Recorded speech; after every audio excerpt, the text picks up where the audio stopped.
এটা শাহবাগ স্কয়ার নয়, এটা জাতীয় সংসদ। এভাবে অনেকটা নিজের ভেতরে জমানো রাগকে হয়তো কন্ট্রোল করে, কারণ পরিণত মানুষ, একজন বীর মুক্তিযোদ্ধা, রণাঙ্গনে যুদ্ধ করেছেন, অনেক প্রতিকূল পরিবেশ তিনি ফেস করেছেন। বলছি আমাদের জাতীয় সংসদের মাননীয় স্পিকারের কথা।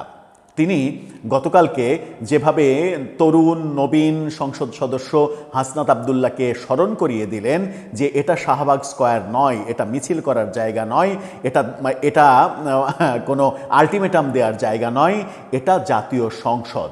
এখানে ইচ্ছা করলেই যখন তখন যা তা বলা যায় না। এই যে বক্তব্যটা, এই বক্তব্যের মধ্যেই লুকিয়ে আছে অনেক না বলা কথা। চলুন গতকালকের সংসদে কি ঘটল, কয়েকটি ভিডিও ছড়িয়ে পড়ল, গণমাধ্যম কি বলছে, কেন এই বক্তব্যগুলো আসলো, একটু বুঝে দেখি এই ভিডিওতে। থাকবেন পলিটিক্স টিভির নিয়মিত আয়োজনে।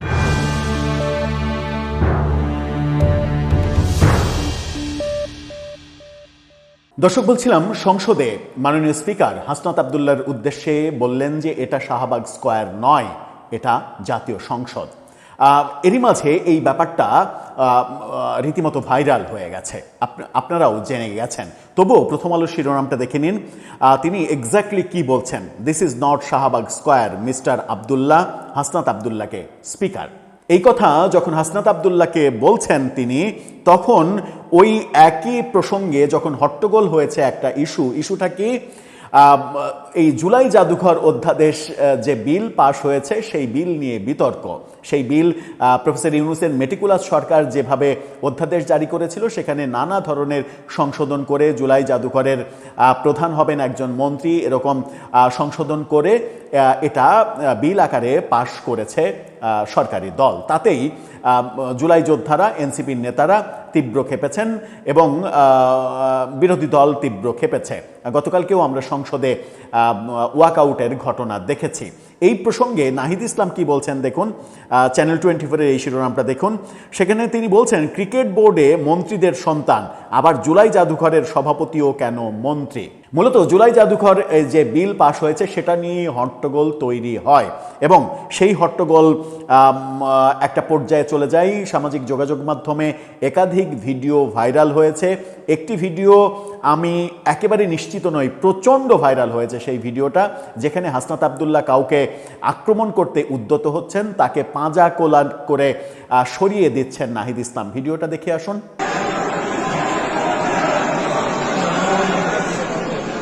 এই যে ভিডিওটা, আমি আবারও বলছি, এই ভিডিওটা গতকালকের এই সিচুয়েশনের ভিডিও কিনা সেটা নিশ্চিত নয়। তবে সংসদে যে এই ধরনের ঘটনা ঘটেছে, হাসনাত আবদুল্লাহ কারো দিকে তেড়ে যাচ্ছিলেন, নাহিদ ইসলাম তাকে এইভাবে পেছন থেকে পাঁজা কোলা করে সরিয়ে নিলেন, এই দৃশ্য সংসদে ঘটেছে। এবং এই দৃশ্যের পরিপ্রেক্ষিতেই হয়তো স্পিকার বলেছেন, this is not Shahbag square, এটা জাতীয় সংসদ, এখানে যা ইচ্ছা তাই করা যায় না। মাননীয় স্পিকার এক্স্যাক্টলি কি বলেছিলেন একটু তার কণ্ঠেই শুনে আসুন। এত অসহিষ্ণু হলে চলবে না mister Abdullah, this is not Shahbag square, this is the parliament. এই যে বক্তব্য মাননীয় স্পিকারের, প্রথম আলো যেটা বলছে সেটা হচ্ছে যে সংসদে এনসিপির সংসদ সদস্য হাসনাত আবদুল্লাহকে অসহিষ্ণু না হওয়ার আহ্বান জানিয়েছেন স্পিকার হাফিজউদ্দিন আহমেদ। তিনি স্মরণ করিয়ে দিয়ে বলেন, this is not Shahbag square. মাগরিবের নামাজের পর জাতীয় সংসদের অধিবেশনে সংশোধিত আকারে জুলাই স্মৃতি জাদুঘর বিল পাশ নিয়ে সরকারি দল এবং বিরোধী দলের মধ্যে বিতর্কের সময় হাসনাত আবদুল্লাহর উদ্দেশ্যে তিনি এই কথা বলেন। বিরোধী দলের অভিযোগ, জাতীয় সংসদের বিশেষ কমিটির বৈঠকের সমঝোতার ব্যত্যয় ঘটিয়ে সরকারি দল সংশোধিত আকারে জুলাই স্মৃতি জাদুঘর বিল পাশ করেছে। এর প্রতিবাদে ওয়াকআউট করেছে সরকারি দলের এই কার্যক্রমের প্রতিবাদে বিরোধী দল। এ বিষয়ে বিরোধী দলের নেতা শফিকুর রহমান এবং বিরোধী দলীয় চিফ হুইপ নাহিদ ইসলাম কয়েক দফায় বক্তব্য দিয়েছেন। আইনমন্ত্রী আসাদুজ্জামান এবং স্বরাষ্ট্রমন্ত্রী সালাউদ্দিন আহমেদ পাল্টা জবাব দিয়েছেন। এ নিয়ে উভয় পক্ষের 40 মিনিট বিতর্ক হয়েছে, বিশাল একটা সময় বিতর্ক হয়েছে। দুই পক্ষের বিতর্কের মাঝামাঝিতে স্পিকার হাফিজউদ্দিন আহমেদ বিরোধী দলকে শান্ত করার চেষ্টা করেন। এ প্রসঙ্গে তিনি অতীতের সংসদ এবং বর্তমান সংসদের তুলনা করেন। অতীতের চাইতে বর্তমান সংসদে বিরোধী দলের অংশগ্রহণ, সহযোগিতা এগুলোর প্রশংসা করেন। স্পিকারের বক্তব্যের সময়ই জুলাই আন্দোলনের সম্মুখ সারির নেতা হাসনাত আবদুল্লাহ নিজ আসন থেকে দাঁড়িয়ে সরকারি দলের ভূমিকার প্রতিবাদ জানান, হইচই করতে থাকেন। এ সময় স্পিকার হাসনাত আবদুল্লাহর উদ্দেশ্যে বলেন, এত অসহিষ্ণু হলে চলবে না মিস্টার আবদুল্লাহ।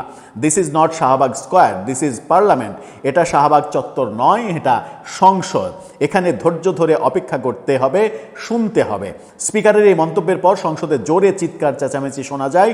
এর মধ্যে স্পিকার কথা বলতে থাকেন। তিনি বলেন, এখানে মৌখিক কথা বলার স্কোপ নেই, নোটিশ দেবেন, আমরা তা আমলে নেব। অর্থাৎ হুদাই চিল্লাচিল্লি করলে তো হবে না, এটা তো শাহবাগ না কিংবা সমাবেশ না যে এখানে চিল্লাচিল্লি করার অপশন রয়েছে। এখানে নোটিশ দিয়ে কথা বলতে হবে, অথবা যুক্তিসঙ্গত কারণে পয়েন্ট অফ অর্ডারে স্পিকারের অনুমতি মিললে কথা বলা যাবে।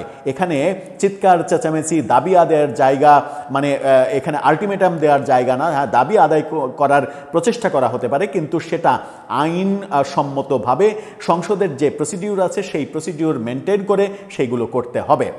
তরুণ এই সাংসদ, তিনি সহ অনেকেই তরুণ, তাদের সংসদের কার্যক্রম সম্পর্কে হয়তো ধারণা কম বলে যে ভিডিও চিত্রটা প্রথমে দেখালাম আপনাদেরকে, যে তিনি কাউকে আক্রমণ করতে উদ্যত হচ্ছেন, তাকে নিবৃত করছেন নাহিদ ইসলাম, পাঁজা কোলা করে সরিয়ে নিচ্ছেন, এই দৃশ্য কোনোভাবেই একজন সংসদ সদস্যের জন্য শোভনীয় নয়। এবং সংসদ সদস্যদের অবশ্যই এটা মাথায় রাখতে হবে যে এটা জাতীয় সংসদ, এটা শাহবাগের আন্দোলনের মাঠ নয়, এটা যমুনার সামনে নয় যে আপনি এখানে আন্দোলন করবেন আর সরকার ওয়াসার গাড়ি নিয়ে এসে আপনার উপরে শীতল বৃষ্টি মানে বর্ষণ করবে, যদি সরকার আপনার আজ্ঞাবহ সরকার হয়। আর যারা আজ্ঞাবহ না, যারা নিজের দলের না, যারা অন্য সমর্থক কিংবা মানে যাদেরকে অন্য দৃষ্টিতে সরকার দেখে, তারা আসলে বেদম লাঠিপিটা করে তাদেরকে রক্তাক্ত করবে। ওই দৃশ্যের সময় চলে গেছে। প্রফেসর ইউনূস সরকারের আমলে আপনারা যা ইচ্ছা তাই করেছেন, আইনসঙ্গত কিনা সেগুলো ভাবার আপনাদের সময় ছিল না। ওইভাবে যদি আপনি সংসদকেও চলমান করতে চান, তাহলে সেটা জাতীয় সংসদের মানে ইতিহাসে একটা কলঙ্কজনক অধ্যায় হিসেবে মানে ইতিহাসে লেখা থাকবে। এবং মানে স্পিকারকে এই যে বক্তব্য, এই বক্তব্য স্পিকারের জন্য যেমন বিব্রতকর, তেমনি ওই সংসদ সদস্যের জন্য অসম্মানজনক যে স্পিকারকে সংসদ সদস্যকে শেখাতে হচ্ছে যে এটা শাহবাগ স্কোয়ার নয়, এটা সংসদ সদস্যরা যেখানে বসেন সেই জাতীয় সংসদ। দর্শক, আপনার কি মনে হয়, এই নতুন সংসদ সদস্য যারা হয়েছেন, যারা সংসদের কার্যপ্রণালী বিধি জানেন না কিংবা রক্ত গরমের কারণে অতি উৎসাহী হয়ে এই কর্মকাণ্ডগুলো করছেন, তাদের জন্য কি মাননীয় স্পিকার একটা বড় ট্রেনিং সেশনের ব্যবস্থা করতে পারেন যে সংসদে এগুলো করা যাবে, এগুলো করা যাবে না?